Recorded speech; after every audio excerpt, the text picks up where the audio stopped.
Hello guys, welcome back to Divi blog. Comment मध्ये सांगा की आम्ही कोणत्या कॅफे मध्ये आहोत. तसं म्हणतात की एकटे खाल्ल्याने पोटात दुखते. 100% लिहून देतो की हे ऍडमिट होणार. कोणत्यामध्ये पण इतके सुनसान गली आहेत, बापरे. तसं तर आम्ही कुठे जात नाही, पण हा नवीनच कॅफे दिसला तर तिथे पण चालले गेलो. माहित नाही मला कोणत्या गोष्टीचे हसत येत होतं, पण मी कंटिन्यू हसत होते. तसंच 3-4 मुली आले आणि मला म्हणतात की ताई तर व्हिडिओ बनवतात ना, यांना रिपोर्टर राहायला पाहिजे होतं. इतके कोण क्वेश्चन करतात यार. हे सगळं तर ठीक आहे, पण कळतच नव्हतं की अंदर जाऊ कसं.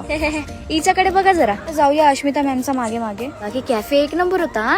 गोंदियामध्ये जेवढे पण कपल्स आहेत त्यांच्यासाठी एक गुड न्यूज आहे, तुम्ही हा कॅफे ट्राय करू शकता. अरे प्रायव्हसी करिता बोलली मी. बाकी हिला तर काम धंदेच नाही. प्रायव्हसी म्हटलं, पण एवढी प्रायव्हसी सुनसान एकदम. गरमी इतकी होती की आम्ही मागवली मग कोल्ड कॉफी, पण त्या दादानी 2 स्ट्रॉक टाकले होते. बाबा मला काय करायचंय, मला जे भेटलं ते. इतकी फिरतो कोणी डेटला पण ऑफर नाही करत मला. आणि लोकांना वाटते की माझे 4-5 बॉयफ्रेंड आहे. तर गाईज माझ्याकडे आहेत 2 न्यूज. एक गुड न्यूज आहे, एक बॅड न्यूज आहे. आशूकरिता गुड न्यूज ही आहे की ती स्कूटी चालवणार आहे, आणि माझ्याकरिता बॅड न्यूज ही आहे की बाबा तिला 80% स्कूटी चालवता येत नाही. तरी मी सेफ्टी करिता 108 लावून बसेन. फायनली रामनाम जपून मी बसून गेले स्कूटीवर. आता का करू शकतो म्हणून मी पण बोलून दिली, जा बेटा, जिले आपली जिंदगी. चला तसं तर वेळ झाला तर निघूया आपण घरी. आणि हा व्ह्यू वाव, मी त्याच्यासाठीच येतो. बाय.